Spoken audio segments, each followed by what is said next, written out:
Bonjour à toutes et à tous et bienvenue sur Serial Entrepreneur, le podcast des entrepreneurs. Je suis très heureux de vous retrouver pour un nouvel épisode avec Charles, qui est le cofondateur et associé de Gaiago.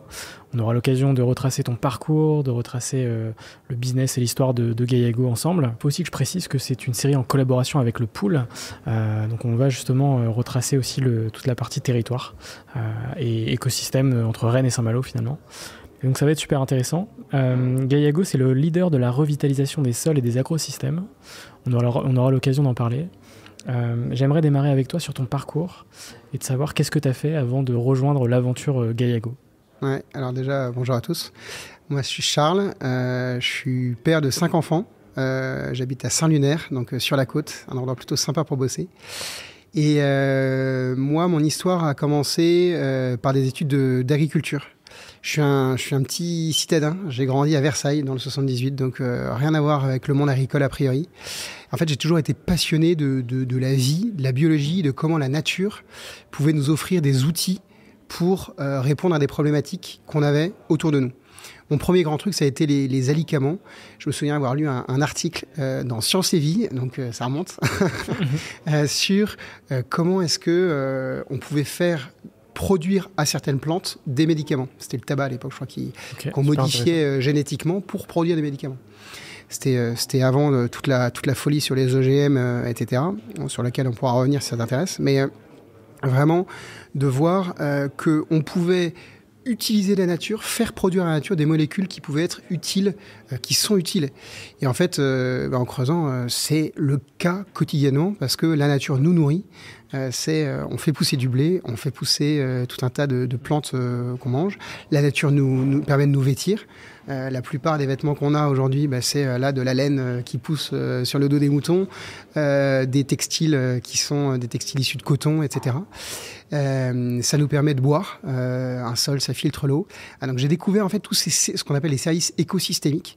Comment la nature permet en fait de vivre tout simplement. Ouais, exactement. Et moi, je pars de ce constat-là. Petit citadin, je découvre ça, passionné de biologie, et je me dis, je vais faire des études dans ce domaine-là. Et puis, ce qui m'intéressait particulièrement, c'était l'agroalimentaire. Donc, voilà, comment mieux nourrir le monde. Et puis, je pense que j'étais un peu paresseux dans les études. Et du coup, j'ai échoué à un pas de rentrer en prépa. Et du coup, je me suis retrouvé dans une prépa intégrée, école d'ingénieur en agriculture et agroalimentaire à l'époque. Mais je me disais, hors de question pour moi de faire de l'agriculture. C'est pas pour moi, mettre les bottes, voilà, c'est pas mon truc. Et puis, voilà. Je fais cette école en rêvant, première année d'école, je me souviens très bien d'une discussion avec un prof qui me dit, première année d'école, à la fin de la première année, je me dis, en fait, ça marchait hyper bien, mais je me dis, moi je me fais chier, je vais repartir en prépa, je vais repostuler pour une prépa, parce qu'il n'y a que ça qui permet, etc.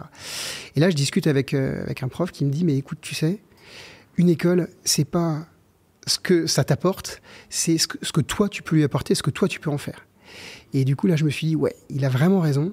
C'est pas tellement l'histoire de gâcher des années et de refaire un truc comme tout le monde a fait, une prépa, un peu la voie royale.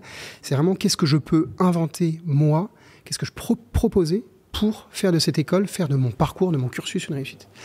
Et donc, à la fin de cette discussion, je me dis, je sais ce que je vais faire. Moi, je vais bosser en marketing chez Danone. C'était très clair, c'était écrit, et c'était pas forcément la voie rêvée pour y arriver, mais voilà, je me disais, je vais le faire. Donc, j'ai fait cette école d'ingénieur en agriculture. Je finis faire un stage chez L'Oréal, juste à côté du marketing, en marketing production. Donc, j'étais à la limite. Et une embauche chez L'Oréal qui m'est proposée, que je refuse à ce moment-là, pour me dire j'ai vraiment envie d'aller bosser chez Danone, et donc je vais faire spécialiser sur le marketing. Donc je fais des études dans une école de commerce, un 3e cycle, voilà, et stage en marketing chez Danone, et puis premier boulot en marketing chez Danone. Donc voilà, j'avais atteint mon objectif de première année d'école, c'était cool, assez rapidement. J'ai commencé à bosser chez Danone à Prague, en République tchèque, pendant 2 ans. Où j'étais chef de produit sur Actimel. Donc Actimel, c'est déjà des probiotiques, on en reparlera tout à l'heure, des ferments, des bactéries qui sont bonnes pour l'intestin, comme peuvent l'être certaines bactéries du yaourt, tout simplement. mais avec un marketing assez particulier, une mise en avant de ce type de bénéfices assez innovantes dans le domaine agroalimentaire à l'époque. Donc, j'ai bossé 2 ans chez Danone avec une super expérience vraiment entrepreneuriale au sens petite structure. On était 50. Responsabilité transversale de la prod jusqu'à la vente. Et puis une vraie dimension entrepreneuriale dans l'équipe. On travaillait tous ensemble pour un même but, faire croître les ventes. On travaillait avec des universités, on travaillait de manière vraiment très collaborative. Vraiment génial. Mais il manquait quelque chose, il manquait un lien avec le terrain. Et donc là, je me dis, je parle pas très bien tchèque, je parlais suffisamment pour avoir une conversation banale, mais pas dans un magasin, pas avec des consommateurs, pas avec des gens de tous les jours. Je me dis, j'ai besoin de ce contact avec le terrain, donc je vais partir, je vais rentrer en France et je vais faire quelques mois sur le terrain avant de rentrer en marketing.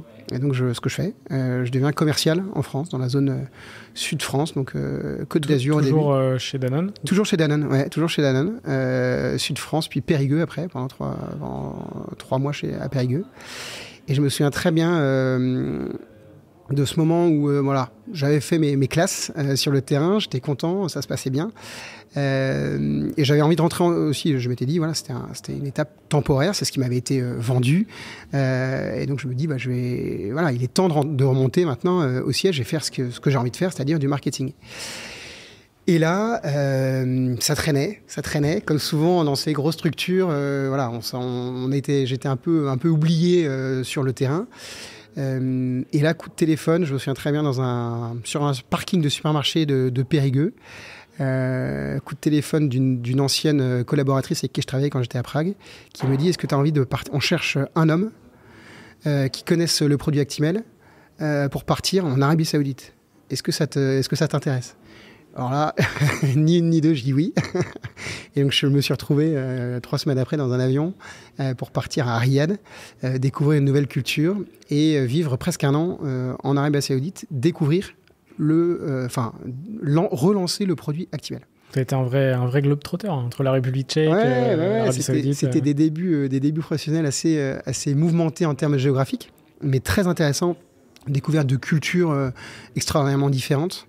Découverte des façons de travailler aussi très très différentes, parce que là c'était encore une autre forme d'entrepreneuriat avec une culture saoudienne qui est aussi compliquée à percer quand on connaît pas du tout ce sujet-là.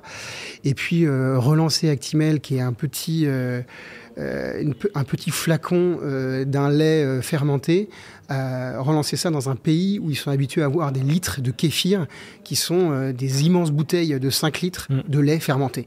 Donc comment est-ce que tu différencies le produit? Comment est-ce que tu l'adaptes au goût local? Parce qu'il faut savoir que la recette Actimel était aussi adaptée en fonction des goûts locaux.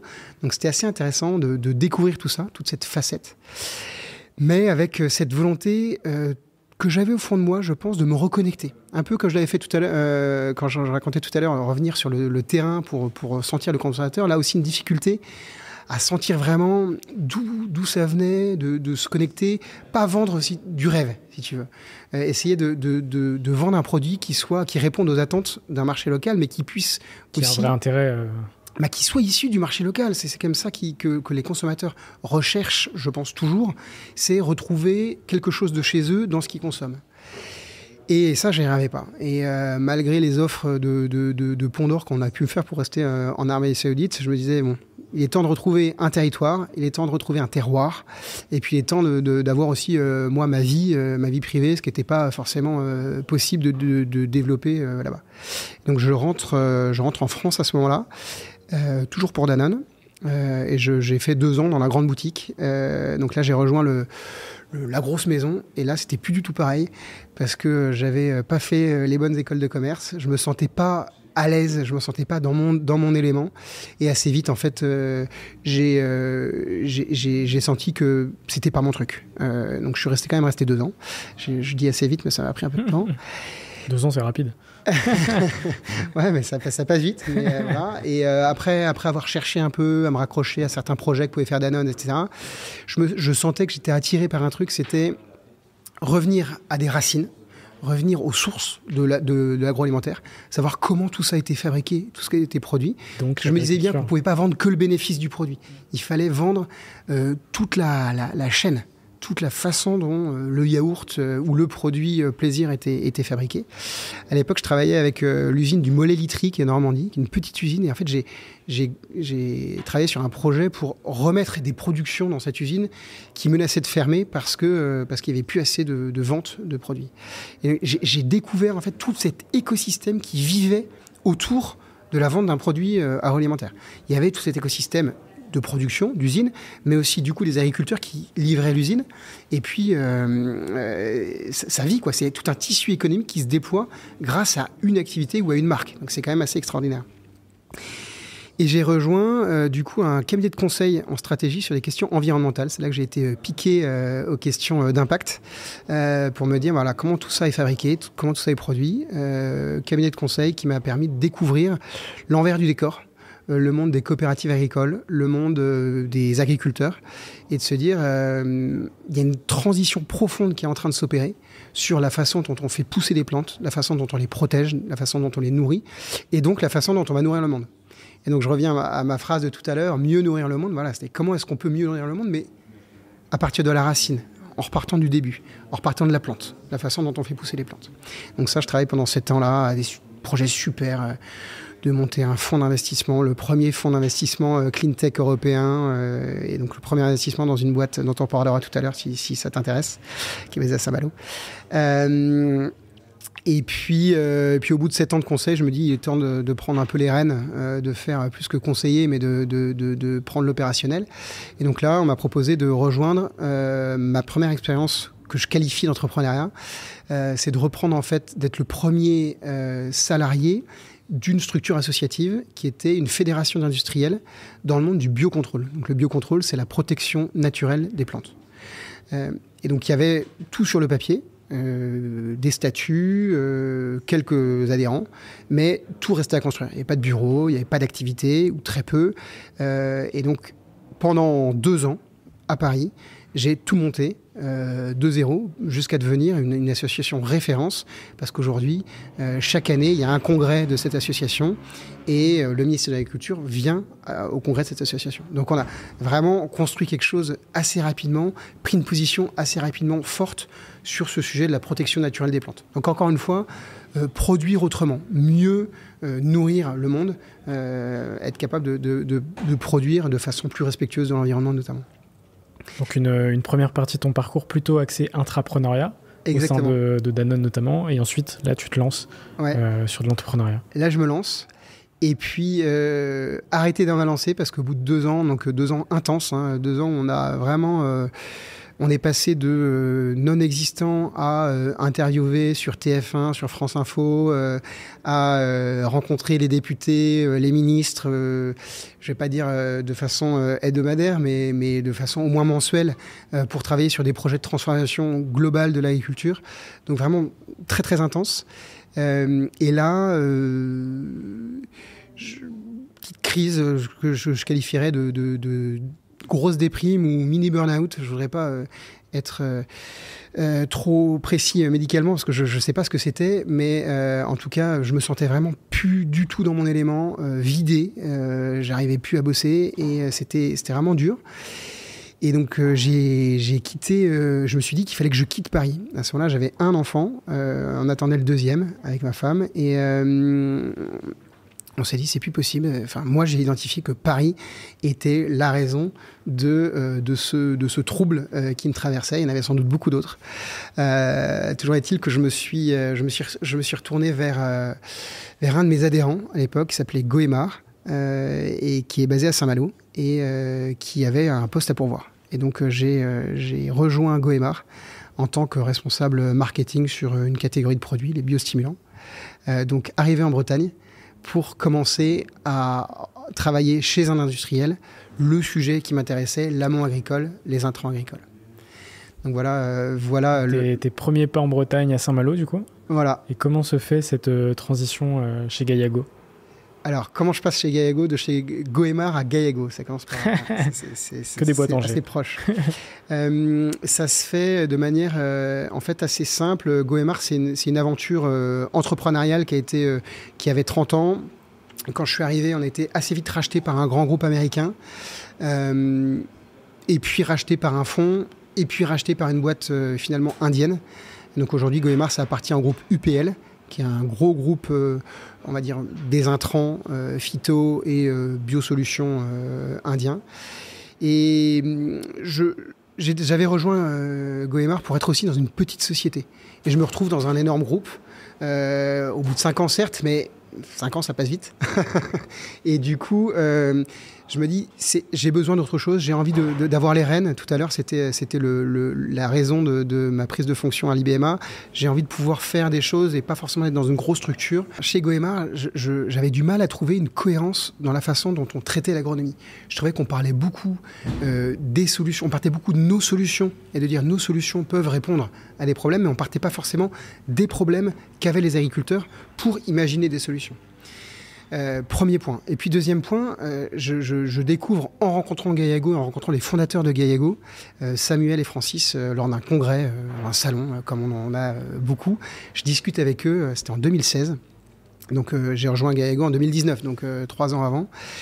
Je discute avec eux et je trouve chez eux cette cohérence que je cherchais. C'est-à-dire cette volonté de répondre aux problèmes des agriculteurs et cette volonté aussi de traiter les choses dans leur vision holistique, c'est-à-dire de penser la globalité du système.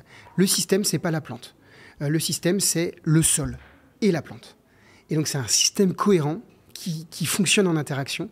Et donc, si on oublie de traiter le sol, on a forcément une impasse qui est faite sur la plante. Donc ça me parle énormément. Et je me dis, il y a quelque chose là, de l'ordre de ce qu'on voit en médecine humaine, où on a une approche globale, une approche médecine occidentale, on va dire, qui est très problème-solution. Et aucune critique pour la médecine, hein. C'est une médecine occidentale qui s'est développée avec des médicaments, voilà. Et on a un problème, on va trouver un médicament pour ça. T'as mal au dos, on va te chercher ce que t'as dans le dos. Or, si tu as mal au dos, c'est peut-être pas que tu as quelque chose dans le dos. Peut-être que c'est ta tête qui penche trop et que tu te tiens pas bien. Peut-être que c'est au boulot, tu as vraiment des gros problèmes et du coup, ça te donne un mal de dos. Peut-être que c'est ton lit, ton matelas qui est pas suffisamment adapté à ta morphologie. Et tu vois, cette vision globale, je la retrouvais pas dans l'industrie de la protection des plantes, du soin des plantes, hein, c'est comme ça qu'il s'appelle aussi, c'est vraiment les médicaments des plantes. Je retrouvais pas ça et je me disais, peut-être qu'il y a ce parallèle qui peut se faire et peut-être qu'on peut développer une approche similaire dans le soin des plantes, avec une vision holistique similaire à ce qui se fait dans la médecine chinoise, par exemple, où on va avoir une approche beaucoup plus globale et essayer de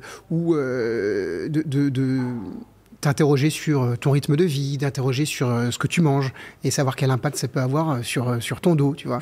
Aussi étrange que ça puisse paraître. Et pourtant, il y a des liens. Et on les voit, je pense, se développer de plus en plus. C'est des choses que tu dois voir de plus en plus dans des business qui se créent. Bien sûr. Voilà. Donc, cette approche, séduit par l'approche holistique de Gaillago. Vraiment une rencontre de cœur, d'abord. Et puis, une volonté aussi d'entreprendre et de me dire, il y a quelque chose à faire. Il y a un petit projet.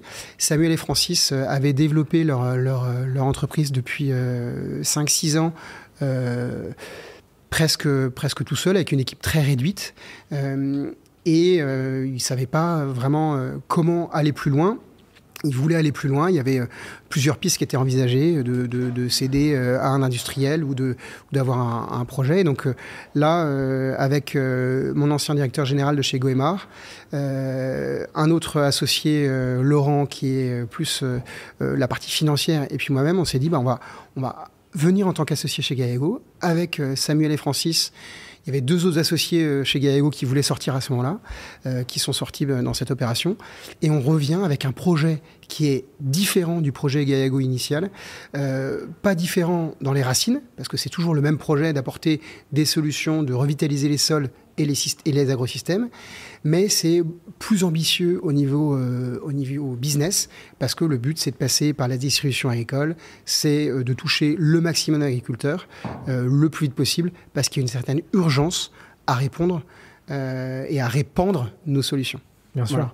Donc toi, tu rejoins Gaillago en 2019, en juillet très précisément. Oui. Aujourd'hui, chez Gaillago, vous proposez des prébiotiques et des probiotiques. Avant de me les présenter, est-ce que tu peux me donner la différence entre les prébiotiques et les probiotiques ? Alors, les probiotiques, c'est ce dont je parlais tout à l'heure avec Actimel, c'est des micro-organismes qui sont vivants. Donc, concrètement, un yaourt contient des probiotiques. Est-ce que du kombucha, c'est du probiotique? Du kombucha, c'est un produit fermenté, donc ça contient des probiotiques s'il n'a pas été pasteurisé. Okay. Et donc, nous, on vend aujourd'hui des produits qui contiennent des bactéries, par exemple une bactérie qui aide à fixer l'azote de l'air. L'azote, c'est un sujet, c'est un engrais, on l'utilise comme engrais. Et l'azote, il y en a 70% dans l'air. Donc ça veut dire qu'au-dessus de chaque hectare, 10 000 m² de terre agricole, il y a 70 000 tonnes d'azote. Une colonne d'air où il y a 70 000 tonnes d'azote. Comment est-ce qu'on va chercher cet azote qui est gratuit, qui est disponible encore gratuitement, et comment est-ce qu'on va le chercher et le mettre à disposition de l'agriculteur et de la plante surtout, sans avoir à synthétiser cet azote, parce qu'aujourd'hui, tu sais peut-être que l'azote, il est synthétisé par voie chimique à partir de gaz naturel, donc avec un coût qui grossit et qui va sans doute croître dans les années futures. Donc ça, c'est les probiotiques, des éléments, des micro-organismes vivants.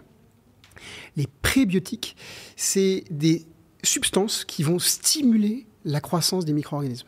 Donc là, on est plus sur des éléments, des fibres, des éléments naturels, des oligo-éléments, donc plutôt minéraux, qui vont aller réveiller, qui vont aller stimuler la croissance ou la nutrition ou la multiplication de certains micro-organismes, comme des champignons. Donc là, nous, on travaille sur le sol, et donc on a des produits qui ne contiennent pas d'organismes vivants, avec toutes les qualités que ça permet, au niveau stockage, au niveau facilité, praticité d'utilisation, parce que des probiotiques, ça a une durée de vie relativement courte, aujourd'hui c'est 9 mois pour nos produits, un prébiotique c'est 2 ans. Donc ça change beaucoup à l'usage surtout. Et puis un probiotique qui contient des micro-organismes vivants, ça ne va pas se mélanger avec tout. Parce que tu imagines bien que tu vas mettre des produits insecticides avec une bactérie. Souvent, dans les insecticides, il y a des coformulants qui vont être toxiques pour ces bactéries et donc tu ne vas pas pouvoir les mélanger ensemble. Concrètement, les prébiotiques, c'est beaucoup plus facile à mélanger pour les faire chercher. Donc ça, c'est la différence entre prébiotiques et probiotiques. Ok, écoute, super. Et est-ce que tu peux me présenter justement, je sais que vous proposez une offre sur 4 sujets, alors des sols jusqu'aux plantes. Est-ce que tu peux me présenter ces 4 sujets? Ouais, alors d'abord, c'est revitaliser les sols.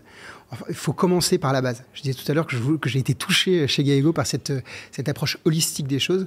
Je pense que le sol, c'est le grand oublié des 50 dernières années en agriculture. Donc il faut le remettre au cœur. Il faut partir des sols, tout part des sols. Et donc, comment est-ce qu'on redonne vie à ces sols qui ont été pas mal abîmés et comment est-ce qu'on en prend soin?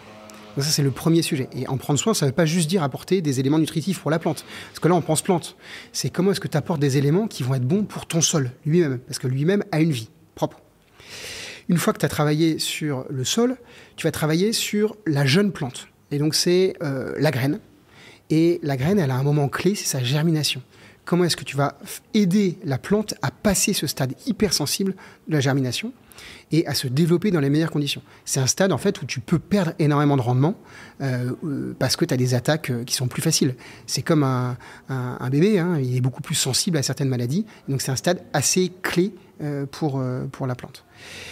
Une fois que tu as traité ce sujet, cette phase de la jeune plante, il y a le développement de la plante, donc le développement dans sa racine, etc. Il faut travailler sur l'optimisation de la nutrition. Comment est-ce qu'on va l'aider à se nourrir? Et là encore, soit tu peux imaginer la nourrir de manière artificielle avec des éléments, des macro-éléments, NPK, je ne sais pas si ça te parle, c'est l'azote, le phosphore, le potassium. C'est des éléments très simples dont on parle très, très souvent en agriculture. Mais il y a aussi tous les micro-éléments. C'est un peu comme si je te disais, toi tu dois manger juste du sucre, de la graisse et des protéines. Bon, c'est un peu pareil pour les plantes, c'est beaucoup plus complexe que ça, beaucoup plus riche que ça. Le NPK, c'est une simplification pour faire passer des messages, pour aussi permettre à l'agriculture de passer des stades de croissance. Depuis les années 20, on a quand même multiplié les rendements par quasiment 20. Donc on a permis de nourrir le monde avec ça. Aujourd'hui, on veut travailler aussi sur la qualité nutritionnelle des aliments. Et donc comment est-ce qu'on travaille à cette nutrition des plantes? Et cette nutrition, elle passe notamment par des interactions et des micro-organismes. C'est là que viennent nos fameux probiotiques. Comment est-ce que nos probiotiques vont aider à se mettre en interaction avec les racines et à nourrir la plante autrement, de manière beaucoup plus complète, beaucoup plus globale et beaucoup plus équilibrée. Donc le sol, la semence, la nutrition racinaire. Et puis, une fois qu'on a travaillé sur cet élément de nutrition racinaire, on va voir la croissance de la plante. Et donc là, on va gérer le stress de la plante. Et donc, le stress, c'est son état de stress en croissance, son état de stress climatique. On a vu cet été qu'il a fait très chaud et très sec. Ça, c'est du stress hydrique pour la plante. Comment est-ce qu'elle réagit? Comment est-ce qu'on peut réduire ce stress? Et là encore, il y a des interactions avec des micro-organismes qu'on peut favoriser. Donc, soit de la manière nutrition en racinaire, mais soit en stimulant des micro-organismes à la surface des feuilles. Donc c'est vraiment passionnant de se dire qu'il y a il y a tout un monde qui vit en interaction avec la plante et qui, quand on les stimule correctement, peut aider à réduire les stress de la plante. Et puis, la dernière phase de stress, ça peut être le pathogène qui va attaquer la plante. Et donc, ça, on revient à mon sujet initial de biocontrôle. Comment est-ce qu'on va aider de façon naturelle à protéger la plante? Mais ce qu'il faut comprendre, c'est que c'est un tout. Si tu n'as pas travaillé avant sur ton sol, sur la phase initiale de la plante, sur la nutrition racinaire, le biocontrôle, tu pourras l'utiliser autant que tu veux, ce sera toujours trop tard, parce qu'en fait, tu as un gap qui est trop important, tu vas jamais réussir à rattraper le déficit. Et donc, ta plante, elle va être attaquée, elle ne sera pas assez forte pour résister. Concrètement, je vais te prendre un exemple, un parallèle avec la santé humaine, j'aime bien ça. T'es crevé, tu sors de 6 mois de boulot intense, t'as pas vu le jour, tu t'as mangé que du McDo et bu du Coca toute la journée, tu vas tomber malade beaucoup plus facilement et de manière beaucoup plus répétée, parce que t'as pas tes défenses qui sont là. En revanche, si tu fais du sport, si tu sors, si tu as un rythme de vie équilibré, si tu te nourris correctement, et ben là, tu vas être beaucoup plus résistant et tu vas peut-être tomber malade aussi avec la grippe, mais tu vas te rattraper beaucoup plus vite. Et typiquement, là, avec une huile essentielle bien dosée, avec un peu de repos, avec un bon grog, tu vas pouvoir te retaper beaucoup plus rapidement sans forcément aller chercher les antibiotiques qui ont été nécessaires dans le premier cas où tu étais HS. Voilà, donc c'est comment est-ce qu'on parvient à équilibrer un système pour pas que la plante soit hors service et du coup hypersensible aux maladies. Comment est-ce qu'on arrive à lui donner toute cette cohérence avant pour que quand la maladie arrive, quand le ravageur arrive, elle soit beaucoup plus résistante naturellement. Donc c'est une offre qui un peu comme un puzzle avec 4 pièces, ultra reliées finalement. Exactement. Et on ne peut pas enlever une pièce et en rajouter une autre. Enfin, voilà, c'est vraiment complètement relié. Donc c'est à destination des agriculteurs. C'est ça, hein. Tout à fait. Ouais. Et c'est 100% naturel. Je sais que la recette est secrète. Ouais, exactement. mais c'est 100% naturel. Tout à fait. Et donc ça, c'est hyper intéressant. Et donc tout est fabriqué à Saint-Malo aussi. Alors, une partie est fabriquée à Saint-Malo, une partie est externalisée, notamment tout ce qui concerne la fermentation des probiotiques. Aujourd'hui, c'est pas nous qui faisons la fermentation. On a des partenaires qui font ça. Mais 80% de nos produits sont fabriqués à Saint-Malo. Et donc, notamment, tous les prébiotiques sont fabriqués à Saint-Malo. Ouais. Moi, j'aimerais revenir sur un point qui m'a marqué, justement, sur la préparation de cet épisode. C'est sur le fait que les plantes sont stressées. Justement, tu disais par rapport à la pollution, à la température, etc. Et donc, votre probiotique répond justement à ce genre de choses. Alors, c'est plutôt un prébiotique qui va travailler sur le stress de la plante. C'est un produit qu'on appelle le stimulus, qui va permettre de stimuler la microfaune qui est à la surface de la plante. On appelle ça la phylosphère. Donc, en fait, sur la feuille, tu as des colonies de bactéries, de levures, même de champignons qui vivent, qui se développent en symbiose avec la plante et qui vont aider la plante à se nourrir, qui vont lui apporter des éléments, à capter un peu d'azote de l'air pour le donner à travers la feuille à la plante, qui vont aider la plante à se protéger, par exemple en créant des biofilms. Donc voilà, mais comme de la même manière que nous, on a ça sur notre peau. Hein. Et donc, en stimulant ces micro-organismes, on arrive à favoriser la protection, la nutrition, le bon état de la plante. Et donc, à réduire le stress. À réduire, plus exactement, tu ne vas pas réduire le stress, tu vas réduire la sensibilité au stress de ta plante. Et donc, c'est ça la façon dont on fonctionne avec notre prébiotique pour travailler sur ce stress. Et ce qu'on est en train de mesurer aujourd'hui avec des universités, avec des instituts de recherche, c'est comment ça fonctionne.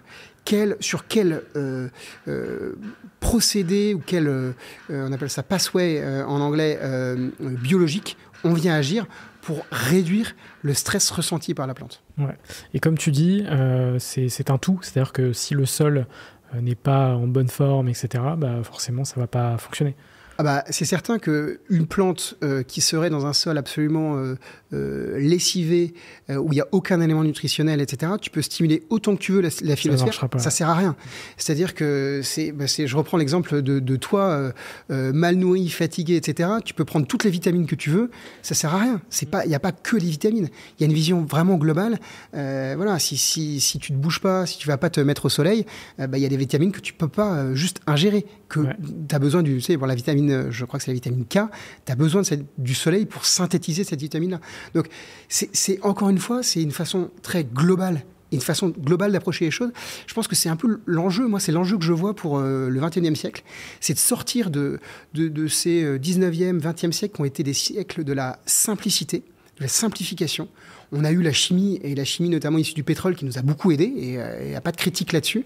Ça a été une époque de notre vie assez formidable, où on a pu construire tout ce qui nous environne, on a pu produire suffisamment à manger pour nourrir le monde. Aujourd'hui, on doit rentrer dans cette époque de la complexité, de la gestion de la complexité. Comment est-ce qu'on fait en sorte de ne pas penser solution unique, silver bullet en anglais, ça n'existe pas. En revanche, c'est des bouquets de solutions, et c'est des approches beaucoup plus globales et holistiques. Ok, j'aimerais revenir sur un peu les grandes étapes de Gaillago et notamment la pandémie qu'on connaît tous, qui est intervenue en 2020, et j'aimerais savoir quel a été l'impact de cette pandémie sur votre business. Carrément. Alors, tu vois, comme tu le disais tout à l'heure, on reprend Gaillago, on relance le projet Gaillago en juillet 2019. Le temps qu'on se mette vraiment dans les starting blocks, etc., on arrive assez vite en décembre 2019. Et là, on avait, de par le réseau de Jean-Pierre, qui était le PDG, pas mal de contacts avec des investisseurs, etc., des choses assez sérieuses qui avançaient bien. Et puis, février ou mars 2020, le choc du Covid, sidération pour tout le monde. On avait des LOI qui allaient être signés pour faire notre première levée de fonds et pour se déployer. Et là, les investisseurs qui nous appellent, 3 jours après l'annonce du confinement, on lève le crayon, on arrête et on n'investira pas chez vous. Gros choc chez nous, je me souviens très bien de la réunion de crise entre les associés. On se dit, qu'est-ce qu'on fait ? Est-ce qu'on abandonne tout ici ou est-ce qu'on continue ? Comment on avance, quoi ? Et on avait recruté, on a commencé à recruter quelques employés, enfin on était lancé, donc c'était un peu un espèce de faux départ. Puis en fait on s'est dit, mais il n'y a aucune raison de s'arrêter. D'une part parce qu'on est quand même, on est chanceux, on est en France et on a vu que l'État réagissait très rapidement avec, par exemple, les PGE, prêts garantis par l'État, pour permettre aux entreprises de continuer à vivre et à accélérer. Donc on a bénéficié de ça, bien sûr. Et puis, on sentait qu'il y avait un vrai intérêt aussi pour nos produits, que le marché était là. Et donc, il était temps d'y aller. Fallait pas baisser les bras, fallait pas se mettre en mode coquille pour 2 ans en attendant que le vent passe. Il fallait vraiment continuer à déployer les voiles. Et donc, nous, la pandémie, ça a été à la fois un gros choc et à la fois une grosse révélation. On s'est dit, en fait, on va faire les choses autrement. Et donc, nos 30 premiers collaborateurs, on les a recrutés en visio, sans les avoir jamais vus. Et ça, je peux te dire que pour recruter des commerciaux sur le terrain en visio sans les avoir jamais vus, c'est vraiment très difficile. Et c'est des gars extraordinaires. C'est aujourd'hui des gars qui ont construit Gaillago, dans leur terrain. Chez nous, les commerciaux, on les appelle des responsables de territoire. Ils ont eu un petit nom avant qui était ingénieur des sols vivants. Ça, c'était un côté très technique parce qu'on pensait au début qu'il fallait être très technique. Et puis aujourd'hui, on se dit, mais c'est des vrais responsables de territoire. C'est des gens qui construisent l'approche de Gaillago dans le territoire. Donc, c'est pas juste des commerciaux, des gens qui ont cette vision globale, cette approche holistique, parce que, encore une fois, la vente, c'est la même chose. C'est pas juste un vendeur. C'est du marketing, c'est de la finance, c'est de l'influence, c'est de la structuration des équipes, etc. Et c'est nos responsables de territoire qui vont coordonner ça, piloter ça, bien sûr avec des coachs au niveau régional. Donc les responsables de territoire, ils sont à l'échelle de leur département, puis tu as des coachs qui viennent là, qui accompagnent plusieurs responsables de territoire pour les aider à grandir, les aider à se développer, parce que souvent, les responsables de territoire qu'on embauche, c'est des jeunes qui sortent d'école. Donc, ils sont très jeunes, on leur donne des grosses responsabilités. Et c'est ça qu'on veut, parce qu'on pense que c'est ça l'avenir du travail aussi. C'est ça l'entrepreneuriat. C'est de permettre d'avoir une culture d'entrepreneur chez Gaillago et de permettre à des jeunes de grandir sur des sujets aussi intéressants que l'agriculture à impact. Donc, le Covid a permis une grande remise en question et ça a été un peu un booster aussi. Exactement. Le Covid, ça a été grande sidération sur le moment et en fait booster en se disant on n'a plus d'autre choix en fait. Il faut avancer. Ça passe ou ça casse, mais on va avancer et rapidement et on va continuer à se déployer comme s'il n'y avait pas le Covid. Et en fait, sans le Covid, finalement, on a eu ces PGE qui nous ont permis de vivre quelques mois. On a trouvé des investisseurs qui ont finalement signé, qui ont abordé, et puis on a fait x7 sur le chiffre de la boîte. Donc c'est vraiment intéressant. En 2021, vous vous rapprochez de Corteva. Et vous liez un accord avec cette grande société américaine. Qu'est-ce qui se passe et comment c'est mis en place cet accord ? Alors, dans notre industrie de l'amont agricole, il y a beaucoup de coopération. Et ça se fait beaucoup de travailler entre grands groupes et petites sociétés. Corteva, c'est la fusion de Dow Chemicals et DuPont de Nemours, donc les branches agricoles de ces deux grands groupes. Et c'était un groupe relativement jeune. Et il se trouve que j'avais plusieurs ex-collègues de chez Goemar qui étaient partis chez Corteva à l'époque. Et donc, du coup, on se rapproche, on discute. Je leur dis, j'ai une approche sur des produits sur le sol, j'ai des prébiotiques, et puis on travaille aussi des solutions innovantes sur le biocontrôle. Comment est-ce qu'on peut discuter, etc. Et en fait, cette société, étant donné qu'elle consistait en deux groupes qui avaient fusionné, elle avait besoin de construire un portefeuille de solutions. Et Corteva, je pense, est un des grands groupes phyto, on va dire, de l'amont agricole, qui a le mieux compris que le monde agricole était en transition. Ils ont vraiment capté ce sujet très rapidement et du coup, ils ont construit leur portefeuille. C'est un des rares groupes que j'ai vu renoncer à des molécules chimiques avant qu'elles soient interdites. La plupart des groupes, aujourd'hui, ils attendent jusqu'au bout pour traire la vache, si tu veux. La molécule, elle a demandé énormément d'investissement financier. Et donc, on se dit, on va l'utiliser au maximum qu'on peut. On va essayer de repousser l'interdiction réglementaire au maximum. Corteva, ils ont dit, non, cette molécule a un profil trop toxique. On va l'arrêter. Et en revanche, on va aller chercher des solutions complémentaires, des solutions naturelles pour protéger les plantes. Et donc, c'est un peu sur cette philosophie-là qu'on s'est rencontrés. On s'est dit, oui, il y a une vraie transition qui est en train d'arriver dans le monde agricole. Nous, Gaillago, l'approche holistique les intéressait. Il les intéresse toujours. On travaille beaucoup avec eux.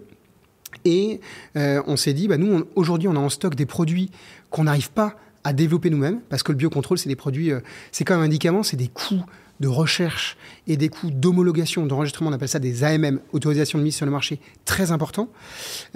Comment est-ce qu'on peut créer des partenariats pour mettre de manière commune un produit sur le marché ensemble ? Et donc, on est allé tester des molécules qu'on avait, nous, dans les cartons, avec Corteva. Les résultats ont été plutôt probants et Corteva nous a signé un accord d'exclusivité sur la phase de R&D, donc la phase de recherche sur ce produit. Donc on n'est pas encore sur un accord commercial, on est pour l'instant sur un accord d'une phase de recherche qui a toujours 2 ans. C'est long, mon agricole, hein. On n'a pas des solutions comme dans le digital qui signent en quelques semaines. C'est vraiment, on veut tester sur le terrain, on veut voir les plantes grandir, on veut mesurer les degrés d'infestation, etc. Les résultats seront plutôt bons jusqu'à présent. Donc on est hyper content, hyper satisfait de continuer à développer cette relation avec Corteva. Mais on trouve énormément de richesse à travailler avec des grands groupes et nous, petites sociétés. Voilà. Il y a une vraie synergie. On leur apporte cette agilité, cette façon de penser un peu différemment. Et ils nous apportent toute leur puissance, leur capacité de recherche et demain de mise en marché. Aujourd'hui, Gaillago, l'offre est disponible en France et dans d'autres pays ? Alors aujourd'hui, on vend dans une dizaine de pays en Europe. Donc on vend, on a une filiale en Allemagne, on a une filiale en Pologne, en République tchèque. En Angleterre, on a un business manager qui est arrivé. On vend un peu en Italie, on vend un peu en Espagne et au Portugal. Donc on se développe doucement. Ce qui est hyper important, c'est qu'on ne le fait pas tout seul. On le fait avec des partenaires distributeurs. Et on ne va pas vendre en direct à l'agriculteur. On le vend avec la distribution agricole qui a une grosse expérience de la mise en marché. On est vraiment sur des partenaires qui nous aident à mettre en marché ces produits. Ce n'est pas juste des logisticiens qui vont prendre le produit et le transférer chez l'agriculteur. C'est des distributeurs qui vont accompagner la mise en marché du produit, expliquer comment le produit fonctionne aux agriculteurs et faire tout ce travail technique de recommandation auprès des utilisateurs finaux que sont les agriculteurs. Donc ça c'est très important, c'est notre modèle, et on le passe, on a ce modèle comme Corteva, comme Corteva peut l'avoir, ou d'autres sociétés dans le monde agricole. On passe par la distribution dans tous les pays dans lesquels on est. Est-ce que tu peux me donner quelques chiffres sur Gaillago? Pas forcément financiers, mais plutôt aujourd'hui, vous êtes combien chez Gaillago, par exemple? Aujourd'hui, on est 90 chez Gaillago. On était 5 en juin 2019. Donc, gros recrutement. Ouais. Aujourd'hui, on vend dans 10 pays en Europe. Donc, c'est intéressant. Combien de clients Et on a plus d'une centaine de distributeurs clients parmi les plus gros en Europe. Donc très intéressant aussi. Puis il y a un chiffre qui sort un peu de l'ordinaire mais qui va faire parler, j'espère, on pourra en parler après. C'est 3 tonnes d'équivalent CO2 par hectare et par an. C'est ce qu'un sol vivant est capable de capter en carbone. C'est peut-être que l'enjeu de réduire les émissions, de réduire la teneur en CO2 de l'atmosphère, et c'est un enjeu vital pour la planète, vital pour nous. Et aujourd'hui, on a démontré avec un programme de recherche qu'on était capable d'accélérer le stockage de carbone par la revitalisation des sols. Donc, tu remets ton sol en état, tu le fais vivre grâce à nos prébiotiques, et ton sol stocke du carbone de façon nette. Et on est même allé jusqu'à trouver une façon de rémunérer l'agriculteur pour ce service rendu à la planète. L'agriculteur stocke du carbone dans ses sols, tout en le cultivant, tout en produisant. Et donc, on va développer tout un système avec des mécanismes de crédit carbone pour que l'argent des crédits carbone puisse revenir à l'agriculteur et du coup favoriser, accélérer la revitalisation des sols. Donc on peut économiser des tonnes de carbone en partant des sols. On peut même stocker des tonnes de carbone en partant des sols, en revitalisant les sols, tout à fait. Super intéressant. Et c'est quoi les objectifs futurs pour Gaillago? Les objectifs futurs, c'est ce carbone justement et devenir un des leaders de la revitalisation des sols et d'accélérer la revitalisation des sols grâce aux revenus carbone. L'objectif futur, c'est de mettre sur le marché des solutions pour réduire la dépendance à des engrais azotés, par exemple. On en parlait tout à l'heure, le coût de ces engrais va exploser et continue à exploser. Et donc, comment est-ce qu'on peut réduire cette dépendance? Ça ne veut pas dire, attention, ça ne veut pas dire passer de 100% à 0%. Bien sûr. Ça veut dire réduire fortement la nécessité de consommer autant d'engrais. Et puis, c'est d'apporter des solutions innovantes à nos partenaires industriels pour répondre à leurs problématiques de protection naturelle, pour répondre à leurs problématiques de fertilisation naturelle ou de réduction du stress des plantes. Ok, super intéressant. J'ai pas mal appris sur pas mal de sujets. On va pouvoir passer à la partie territoire, qui est la partie justement dédiée aux poules et à l'écosystème. La première question, c'est quels sont les avantages d'être à Saint-Malo pour innover pour une start-up? Honnêtement, qui n'a pas envie de venir habiter Saint-Malo et de bosser dans une super boîte? Les gens qui connaissent pas ça. En plus, c'est la route du Rhum en ce moment, donc venez à Saint-Malo, c'est plutôt sympa.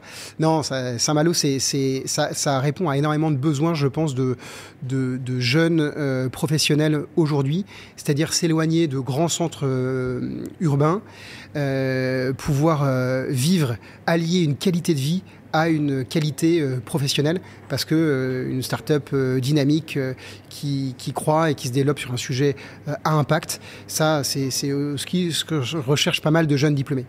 Donc et puis des moins jeunes aussi. Donc Gaillago, Saint-Malo, qualité de vie et intérêt du monde professionnel. On le disait tout à l'heure en préparant l'interview, c'est aussi ce que j'appelle une AgTech Valley. Saint-Malo, il y a des grands noms de l'agriculture comme le groupe Prolier, comme Goemar, Gaillago maintenant. Et donc on a envie de développer cet écosystème parce qu'ensemble, on peut faire des choses très intéressantes. Moi, je suis très, très fortement convaincu que seul on va vite, mais ensemble, on va beaucoup plus loin. Et donc, travailler en collaboration avec toutes ces sociétés, faire venir des gens autour de Saint-Malo, travailler avec les agriculteurs de Saint-Malo, c'est quelque chose qui va nous permettre de grandir et de rayonner en France et à l'international. Et puis, si on veut déplacer des montagnes, c'est vrai que le collectif, c'est important. Exactement, ouais, tout à fait. La deuxième question, c'est est-ce que tu as une anecdote à me donner reliée à la ville et à votre business?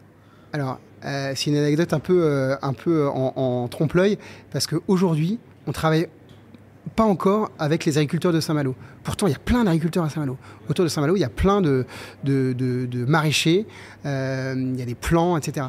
Et aujourd'hui, on ne travaille pas pour des raisons un peu historiques et d'organisation, voilà, mais j'ai vraiment envie qu'on puisse développer un espèce de laboratoire d'agriculteurs autour de Gaillago qui utilisent nos solutions, pas de manière exclusive, mais qui utilisent nos solutions pour voir les effets. On en a à Dol de Bretagne, donc c'est pas si loin que ça. Donc on attend que ça contamine un peu le pays malouin. Super. Pourquoi avoir choisi Saint-Malo pour vous installer? Je sais que c'est arrivé en 2019, si je dis pas de bêtises. Ouais. Alors, Saint-Malo, c'est en fait paradoxalement assez central, c'est très bien desservi au niveau TGV, très facile de s'installer là-bas et d'aller à Paris sur la journée. Bonne qualité de vie, je le disais. Et au début, on n'était pas installé à Saint-Malo. Au début de l'histoire de Gaillago, en juin 2019, on était installé à Saint-Rémy-du-Plain, qui est une petite ville entre Rennes et Saint-Malo. Alors, plus exactement, entre Rennes et Plaine-Fougère. Toujours en Ille-et-Vilaine. Toujours en Ille-et-Vilaine, exactement. Mais ça permettait pas d'attirer suffisamment de talents parce que c'était à la fois trop proche et trop loin de Rennes, pas forcément très connu, il n'y avait pas forcément de la place pour s'étendre. Et donc à Saint-Malo, ça combinait ce centre d'attractivité géographique, beaucoup de monde qui venait. Ça combinait un pool de talents qui étaient déjà là, notamment par des grands voisins, Goemar, Roulier, des gens qui étaient déjà sur place et qui pouvaient nous fournir, aussi nous aider à recruter des premières personnes pour construire l'histoire de Gaillago. Et puis, ce que je disais tout à l'heure, ce centre d'attractivité agricole, se dire on va développer sur ce territoire une vraie histoire liée au monde de l'agriculture, mais c'est pas notre histoire solo dans notre coin, c'est vraiment une histoire collective pour la réussite et la transition du monde agricole en général. Et ma dernière question, est-ce que tu peux me donner 2 adjectifs pour qualifier l'écosystème local? L'écosystème local, et notamment avec le pool, ici, je pense que c'est ambitieux. Il y a une vraie volonté de croître et de ne pas voir petit. Et ça, c'est assez génial, assez phénoménal. Et puis, le deuxième adjectif, c'est collectif. Parce que vraiment, il y a une collaboration qui est développée. C'est pas que des mots, c'est des choses qui se font concrètement ici à Rennes, au pool. Il y a des réunions très régulières, il y a des mises en relation. Daniel fait ça super bien, de mettre en relation toutes les boîtes, de me mettre en relation avec toi pour enregistrer ce podcast aujourd'hui. C'est assez sympa de sentir qu'on est dans un écosystème qui n'est pas juste ton nom sur une liste, mais qui est vraiment une façon de travailler ensemble, parce qu'en fait, on a des racines communes et qu'on a envie de changer le monde à plusieurs. Super. On va pouvoir passer à la partie bilan avec 2 petites questions sur ton aventure entrepreneuriale. La première, c'est qu'est-ce qui a été le plus difficile dans cette aventure? Le plus difficile, c'est de vivre, je pense, les montagnes russes de l'entrepreneur. Quand on crée ou quand on reprend une boîte, il y a toujours des moments d'exaltation. On s'assoit, on voit grand et on voit des rêves. Et puis il y a des moments de confrontation avec la réalité qui est toujours un peu différente de ce qu'on avait imaginé dans son canapé. On va sur le terrain, on voit que c'est pas si rapide que ce qu'on avait espéré, etc. Et donc il faut ajuster en permanence. Il faut ajuster ça de manière professionnelle, donc l'entreprise à la structure de la société, mais aussi s'ajuster intérieurement parce que ça fait des chocs émotionnels de vivre des grands moments d'exaltation et puis de vivre des grands downs, comme ce que je te disais quand on a appris que l'investisseur levait le crayon pour investir chez nous. Là, c'est une vraie sidération.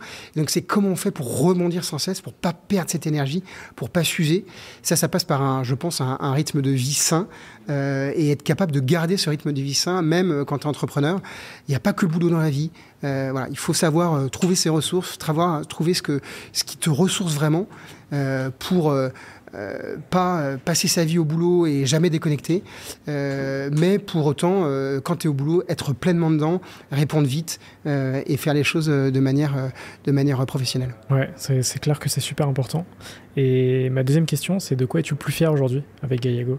Moi, je suis plus fier des personnes qu'on a recrutées, parce que je pense qu'une entreprise, c'est avant tout une aventure humaine. Et on a recruté des gens qui sont des talents dans l'écosystème agricole. Aujourd'hui, des talents qu'on nous envie. Et je suis très fier d'avoir construit cette équipe parce que c'est à chaque fois que je vois les personnes avec qui je travaille au quotidien, je vois des gens qui ont des étoiles dans les yeux parce qu'ils sont fiers de travailler chez Gaiago. Et puis moi, j'ai des étoiles dans les yeux parce que je suis fier de travailler avec eux. Super. On va pouvoir passer à la dernière partie de ce podcast avec quelques petites questions rapides. Est-ce que tu as un livre à me conseiller ? Ouais.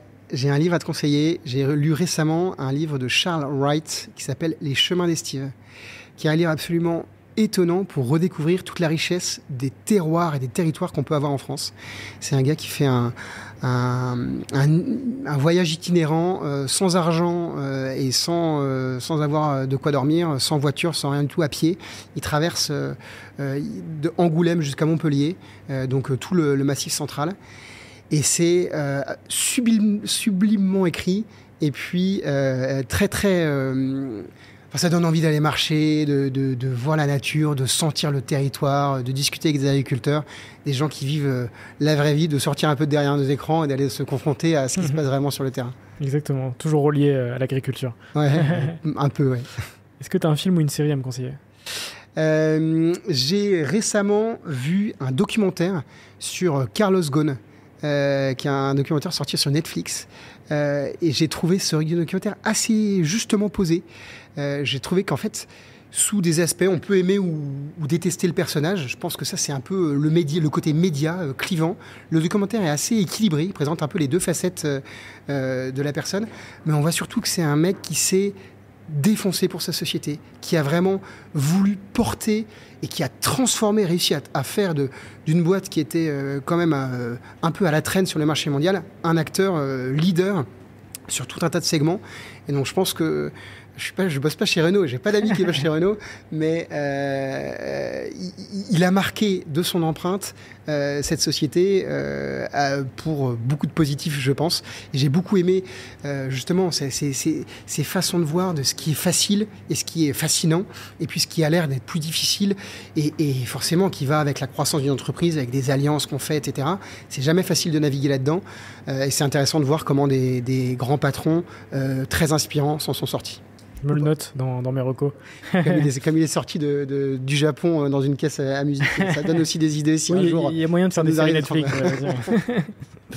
Y a-t-il une question que tu aurais aimé que je te pose mais que je ne t'ai pas posée ? On aurait pu parler un peu plus du sol et de la façon dont ça capte le carbone, mais ça sera l'occasion d'un autre podcast. Non, je peux même te poser la question sur le sol, si tu veux m'en dire plus sur ce sujet. Est-ce qu'il y a une question particulièrement là-dessus qui... En fait... La question, c'est comment est-ce que le sol peut jouer un rôle majeur aujourd'hui pour la régulation du climat. Si tu me poses cette question, je te répondrai... Tu peux y répondre maintenant. Qu'aujourd'hui, le sol, c'est le deuxième puits de carbone au monde, après l'océan. Donc on pense toujours réduction des émissions de carbone, mais réduction des émissions, ça reste des émissions. On va continuer à polluer. On va mettre du CO2 dans l'atmosphère. Aujourd'hui, le sol, c'est une façon d'enlever du carbone de l'atmosphère et de le stocker de façon très stable pour des centaines d'années. Et de façon totalement naturelle en plus. Tout en revitalisant les sols, en redonnant de la fertilité, donc des niveaux de rendement ou des stabilités de rendement pour les agriculteurs, c'est important, tout en permettant de régénérer le cycle de l'eau, c'est hyper important aussi, hein, tout en améliorant la biodiversité et tout en améliorant la vie des agriculteurs et donc le tissu économique local. Donc la boucle est bouclée. En travaillant du sol, en partant de la base, on arrive à avoir un impact tellement global, tellement holistique, que aujourd'hui, pour moi, le sol, c'est le sujet sur lequel il faut travailler. Il faut repartir de la base, repartir du sol, et voir comment cette substance, a priori inintéressante, à laquelle on ne pense pas forcément spontanément, est en fait une source de richesse énorme et une solution pour répondre à tous les challenges que la planète doit relever. On en a un peu parlé quand même sur les résultats aussi des 3 tonnes de CO2, ouais, etc. Mais c'est un bon rappel, tu vois, en fin d'épisode, de dire, OK, ce qui est ultra important, c'est justement les sols, et grâce au sol, on peut réduire énormément notre consommation de CO2. Carrément. Donc super intéressant. Et ma dernière question, c'est quoi pour toi un entrepreneur ? Pour moi, un entrepreneur, c'est quelqu'un qui est capable de prendre des risques. Aujourd'hui, le monde est fait pour des gens qui ne veulent pas prendre de risques. Le monde de tous les jours, c'est on essaie de baisser les risques. Et aujourd'hui, un entrepreneur, c'est quelqu'un qui est capable de se dire, en fait, pour avancer, pour casser les codes, pour faire les choses autrement, il faut être capable de mouiller la chemise et de s'impliquer. Et c'est pas juste de s'impliquer pour faire quelque chose qui est tracé avec une voie qui existe. C'est d'aller dans la forêt. Tu sais pas ce qu'il y a derrière, tu sais pas ce qu'il y a au bout, mais tu sens que c'est cette voie qu'il faut ouvrir. Et tu vas l'ouvrir et tu sais pas ce que tu vas découvrir. Et donc tu prends un risque parce que peut-être que au bout, tu vas juste trouver un panneau qui te dit il faut encore faire le même trajet que ce que tu viens de faire. Et alors que tu viens de faire un voyage épuisant, t'es lessivé et tu te dis en fait non, je pensais être arrivé au bout. Bah non, t'as un panneau qui te dit continue le même trajet, tu vas y arriver. Et ben c'est ça, c'est prendre des risques et ne pas hésiter à en reprendre à chaque fois parce que dès qu'on commence à s'installer dans le confort je ne prends plus de risques, on perd ce côté entrepreneurial et à mon sens on perd une partie de créativité, une partie de création de richesse parce que le monde a besoin vraiment qu'on ouvre de nouvelles voies pour répondre à tous les challenges qu'on aura relevés. Je pense que c'est une bonne conclusion pour cet échange. Ça m'a beaucoup plu, j'espère que ça t'a plu toi aussi. Ouais, très sympa. J'espère que toi qui nous as regardé, qui nous a écouté, ça t'a plu également. On mettra tous les liens en description, que ce soit de Gaillago, tes réseaux aussi, pour que les gens potentiellement qui sont intéressés d'en savoir plus puissent aller sur votre site internet, sur votre blog et avoir plus d'informations. Puisque c'est vrai que le sujet est ultra vaste, hein, on peut difficilement résumer tout ça en 50 minutes.